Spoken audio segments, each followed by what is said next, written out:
नमस्कार। आप देख रहे हैं उपदेश टाइम्स न्यूज। मैं हूं के द्विवेदी। आज ग्राम पंचायत कनिका मऊ विकास खंड सिरोसी जिला उन्नाव में 15वां वित्त पंचम वित्त आयोग के अंतर्गत सदर विधायक पंकज गुप्ता ने शवदाहगृह एवं पंचायत भवन का कनिका मऊ में शुभारंभ किया। सरकारी योजनाओं को मूर्त रूप देने के लिए योगी सरकार द्वारा सभी ग्राम सभा में पंचायत घर का निर्माण या तो पूरा हो चुका है या कराया जा रहा है। कंप्यूटरीकृत पंचायत घर में ग्राम सभा के निवासियों के लिए ऑनलाइन संबंधित सभी कार्य किए जाएंगे। ग्राम प्रधान कैलासा के प्रधान पति राम बाबू के अथक प्रयास से ये कार्यक्रम संपन्न हो सका। इस कार्यक्रम में प्रमुख रूप से शंकरपुर सराय के प्रधान सर्वेश लोधी, सुभाष लोधी प्रधान, अखिलेश निषाद प्रधान, पूजा गौतम पंचायत सहायक, राजकुमार पंचायत मित्र के अलावा संतराम लोधी, किशन, बसंतलाल, परमेश्वर, संजय निषाद, रामकृष्ण, रामपाल, बाबूलाल, विश्वनाथ, विशाल यादव, शिव प्रसाद, मुन्नू, खुशीलाल, रामकिशन, जोगीलाल आदि प्रमुख रूप से मौजूद रहे। नमस्कार, आप बने रहिए उपदेश टाइम्स न्यूज के साथ।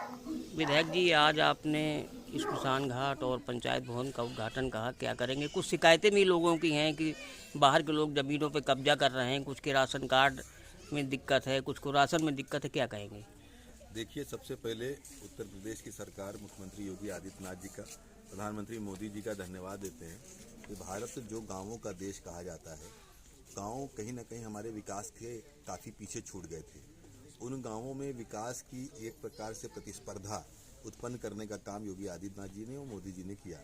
आज आप गांवों में जाइए तो शहरों से ज़्यादा विकास, चाहे वो बिजली का क्षेत्र हो, चाहे पेयजल की व्यवस्था हो, चाहे सड़कों की व्यवस्था हो, और यहाँ तक कि पंचायत भवन और शमशान घाट, यानी हर गाँव आत्मनिर्भर हो, उसके पास अपनी व्यवस्था हो, इस दृष्टि से काम किया जा रहा है। ये पंचायत भवन सिर्फ पंचायत भवन नहीं, पंचायत का कार्यालय के माध्यम से आम जनमानस को अब शहर के जाने की ज़रूरत नहीं है। उनको ऑनलाइन पेंशन लेनी हो, राशन कार्ड बनवाना हो, सारी व्यवस्थाएं यहीं से उपलब्ध होंगी। और जब कहीं भी समस्या आएगी तो उसके लिए हम सब लोग प्रधानगढ़, हम सब लोग यहाँ पर उपस्थित हैं, उन समस्याओं का निराकरण करेंगे। अभी निश्चित रूप से यह जानकारी हमें मिली है कि यहाँ पर बाहरी लोग आकर सरकारी ज़मीनों पर निरंतर कब्जा करने का प्रयत्न कर रहे हैं। संबंधित अधिकारियों को निर्देश दिए हैं 3-4 दिन के अंदर वो कब्जे खाली कराए जाएं और जो भी आवश्यक सूचना वो हमको दी जाए और वैधानिक कार्रवाई की जाए। आप निश्चिंत रहिए, सभी कार्रवाई होगी। जहाँ तक कि जनकल्याणकारी योजनाओं का संबंध है, मैं दावे के साथ कह सकता हूँ कि विगत जितनी भी सरकारें आज़ादी के इन 75 सालों में रहीं, उन सरकारों की अपेक्षा योगी और मोदी जी की सरकार में जितनी जनकल्याणकारी योजनाएं चली शायद कभी नहीं चली।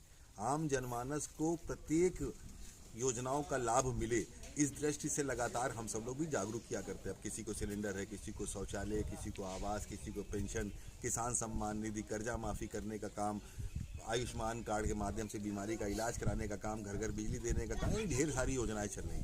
कहीं कुछ कमियां किसी के अपने व्यक्तिगत प्रयासों के कारण अगर योजनाओं का लाभ नहीं मिल रहा तो व्यक्तिगत रूप से हम लोग लगातार क्षेत्र में रहते हैं, संपर्क करते हैं, उन समस्याओं का निराकरण करते हैं। विधायक जी, एक बात थोड़ी इससे हट के है, अभी अमित शाह जी का जो बयान अम्बेडकर जी को लेके वायरल हो रहा है, उस पर आपका क्या कहना है? देखिए, जिन लोगों ने बाबा साहब भीमराव अम्बेडकर को पार्लियामेंट में जाने से रोका, जिन लोगों ने बाबा साहब भीमराव अम्बेडकर जी की राजनीति खत्म करने का प्रयत्न किया, उनके पीए को उनके विरुद्ध चुनाव लड़ाकर उनको चुनाव हरवाने का काम किया, वो बाबा साहब भीमराव अम्बेडकर का नाम ना ही ले तो बेहतर होगा।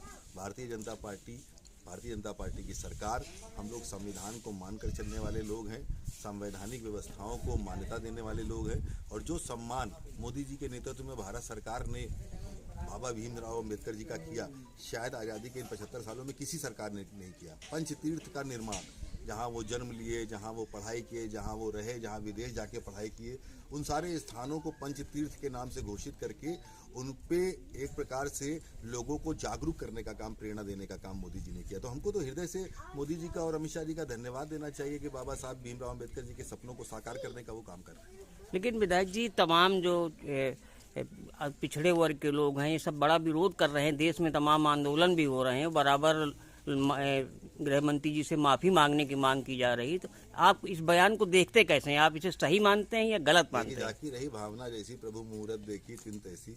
जैसे जिसके भाव हैं उसी प्रकार से लोगों को दिखाई देता। आम जनमानस मोदी जी के साथ है, योगी जी के साथ है। हाल में हुए चुनाव आपके सामने परिणाम के रूप में है। महाराष्ट्र में एक तरफा जीत, हरियाणा में हमारी एक तरफा जीत, अभी हमारे उपचुनाव हुए तो 9 में से 7 सीटें भारतीय जनता पार्टी के खाते में। यानी जनता भारतीय जनता पार्टी के साथ है, योगी जी के साथ है, मोदी जी के साथ है। ये विपक्ष के कुछ लोग हैं, इनके पास कोई एजेंडा नहीं, सिर्फ चिल्लाने का काम इनका है, तो ये चिल्लाते रहते हैं। बहुत बहुत धन्यवाद। ग्राम सभा प्रधान जी अपना परिचय दीजिए, क्या नाम है आपका? हमारा नाम है राम बाबू। क्या कार्यक्रम है आज आपके यहाँ? हमारे यहाँ शमशान घाट का और इसका पंचायत भवन का उद्घाटन है। कौन आया उद्घाटन करने? भैया आए, विधायक जी भैया। विधायक जी आए।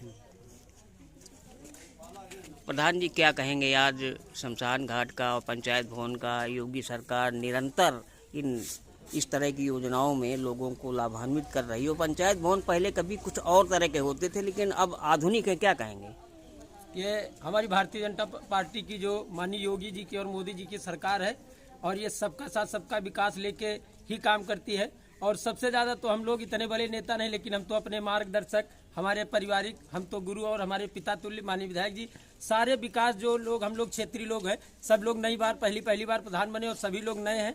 और सभी लोग हम तो इन्हीं लोगों विधायक जी से ही झंझट करके अपने गांव में रोड और पानी, बिजली, पंचायत भवन हो, आंगनबाड़ी केंद्र हो, विद्यालय हो, शमशान घाट, सब विधायक जी के माध्यम से ही हम लोग विकास करा रहे हैं। और हमारे विधायक जी का हमारे क्षेत्र में बहुत बहुत स्वागत और अभिनंदन करते हैं। हमारी ग्राम सभा हो या अदर के आसपास की भी ग्राम सभा, सब विधायक जी के कामों से संतुष्ट रहते हैं। हम लोग जो भी काम कहते हैं विकास के संबंध में, हम माननीय विधायक जी को विधायक नहीं विकास पुरुष कहते हैं। और इनसे जो भी काम कहा जाता है वो बराबर निरंतर काम किया जाता है। ऐसे विधायक का हम लोग हृदय से स्वागत, वंदन, अभिनंदन करते हैं। जय श्री राम, जय भारत।